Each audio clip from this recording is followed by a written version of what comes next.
আজকে আমরা এখানে উপস্থিত হয়েছি চট্টগ্রাম জেলার পটিয়া উপজেলার দুইটি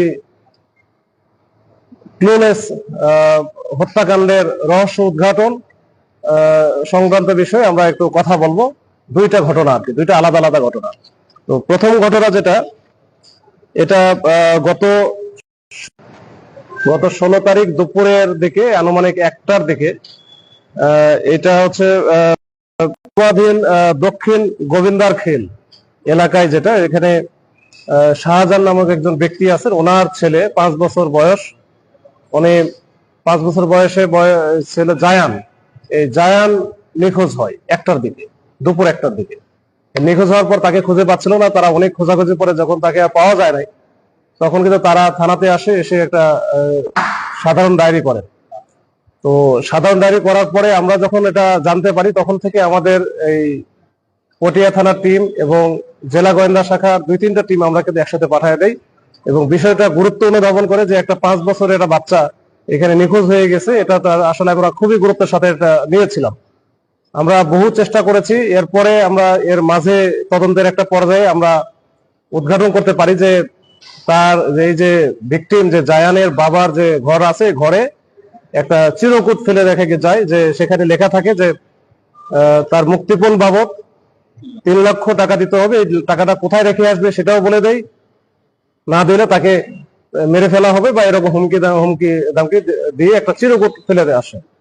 তো যেখানে রাখতে বলে সেটা আবার বাড়ির সামনে একটা ভাঙা দোকান, একেবারে ওপেন। তো ওইখানে কোথায় রাখবে, কে রাখবে, বা টাকা পয়সা যে এই যে চিরকুট দিয়ে গেল, এরপরে যে মোবাইল ফোন নাম্বার বা কোনো কথা বলা, এরকম কোনো কিছু বলে নাই কেউ। এর মধ্যে শুধু ওই যে প্রতারক চক্র, যেটা ফেসবুকে যখন জানাজানি হয়ে যায়, তারা একবার ফোন দিয়েছিল, ওটা নিয়ে আমরা কাজ করেছি, ওইদিকে আমরা আগাইতে পারি নাই, তো বুঝতে পারছি যে এটা প্রতারক চক্র। কিন্তু এই ছেলেটা আসলে কোথায় আছে, কি অবস্থা আছে, আসলে আমরা কোনো কিছু বুঝতে পারতেছিলাম না। তখন আমাদের এই যে টিমগুলো কাজ করতেছিল, আমাদের কিছু ছোট ছোট কিছু ক্লু থেকে আমরা কয়েকটা বাড়িতে আমরা সার্চ করি, গোপনে সার্চ করার পর একটা পর্যায়ে আমরা দেখি যে প্যাডে বা যে কাগজে ওই চিরকুটগুলো লেখা ছিল, ওই একই প্যাড, একই রকমের প্যাড আমরা একটা বাড়িতে, একটা ঘরের ভিতরে আমরা পাই। এবং ওই ঘরের ভিতরে খুঁজতে খুঁজতে আবার দেখা গেল যে সে যে লেখছে, লেখার সময় যে খসড়া করছে, ড্রাফট করছে, এই ড্রাফটের একটা অংশ পাই। তার মানে আমরা নিশ্চিত হই যে এই বাড়ি থেকেই এই চিরকুটটা লেখা হয়েছে এবং এই ছেলেটার নিখোঁজের পেছনে তাদের অবশ্যই কোনো কোনো হাত আছে। তখন আমরা ওই বাড়ি থেকে এই একটা যে গৃহবধূ ছিল মহিলা, তার যে মেয়ে ছিল একটা, তার নাম সাদিয়া আক্তার নেহা, শেষও, আর তার একটা ছেলে ছিল, 3জনকে আমরা উঠে নেই।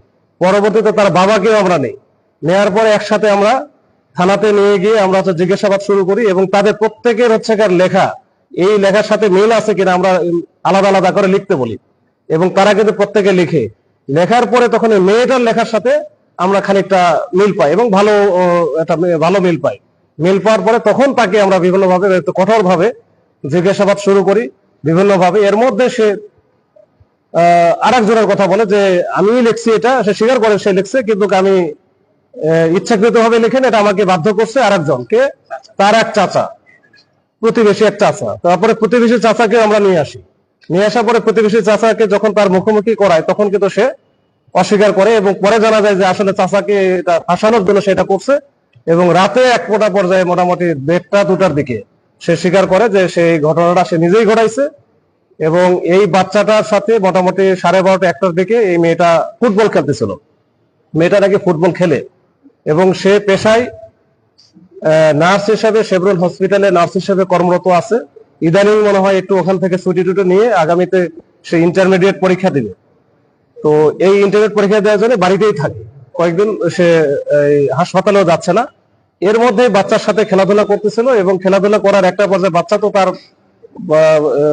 সম্পর্কে ভাইয়ের ছেলে, মানে ভাতিজা হয়। তো তার বক্তব্য অনুযায়ী তার বক্তব্যের মধ্যে কিছু ফারাক আছে, কিন্তু তাদের সাথে মনে হয় কোনো বিষয় নিয়ে অনেক আগের থেকে কিছু দ্বন্দ্ব ছিল, মানসিক দ্বন্দ্ব ছিল। এবং সে এই মেয়েটা একটু ইয়ে টাইপের, একটু একফোঁকা টাইপের। এবং এই যে তার ছেলেটার বাবা, যে ওনার নাম হচ্ছে শাহজাহানও তার সাথে বিভিন্ন সময় খারাপ ব্যবহার করছে। তো এইটা নিয়ে সে একটা সুযোগ পায়, ওখানে কেউ ছিল না, এই সুযোগে সে বাচ্চাটাকে মেরে ফেলে। তো বাচ্চাটাকে মেরে ফেলার হয়তো ইচ্ছা ছিল না, ছিল হয়তো বা একটু ভালো করে শাসন করা, হয়তো একটা পর্যায়ে মারা যায়।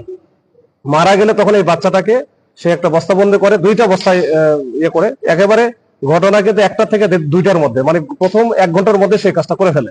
এবং এটা 2টা বস্তায় উঠিয়ে তারা তার বাসার পিছনের অংশে, যেটা একটু অন্য অংশ, খালি অংশ, এবং ওই যে ময়লা আবর্জনা বা ওই যে তার যে টয়লেট যেটা আছে, টয়লেটের যে অংশটা, ওই অংশে একেবারে ময়লার ভিতরে একটু গর্ত একটু করে উপরে ময়লা টয়লা দিয়ে ওটা ঢেকে রাখে। তো ওইখানে তো আসলে পিছনের অংশে কেউ সাধারণত যায় না, ওটা একেবারে পিছনে, মানে ব্যাক সাইড। তো এই অবস্থায় আমরা যখন তার কথা অনুযায়ী তাকে, সে যখন স্বীকার করলো যে ওইখানে রাখছে, তখন আমরা তাকে নিয়ে যাই। নিয়ে যাওয়ার পরে ওইখানে তার দেখানোর মতো ওইখান থেকে আমরা দেখি যে আসলে বাচ্চাটাকে মেরে ফেলছে, এবং বাচ্চাটা আসলে একেবারে ওই যে, যেহেতু একটু ওইখানে স্যাঁতস্যাঁতে অবস্থা ছিল, মানে ডিকম্পোস্ট অবস্থা হওয়ার মতো। তো এটা আমরা নিয়ে আসি, ওখান থেকে আমরা সিজার লিস্ট করি, ওখান থেকে থানায় নিয়ে এসে পরবর্তী হাসপাতালে আমরা পাঠাই, এবং এটা পিএম রিপোর্ট বা পিএম এর জন্য বা অন্যান্য পোস্টমর্টমের জন্য আমরা ব্যবস্থা, এটা অলরেডি প্রক্রিয়াধীন আছে। তো মামলাও আমাদের অলরেডি প্রক্রিয়াধীন।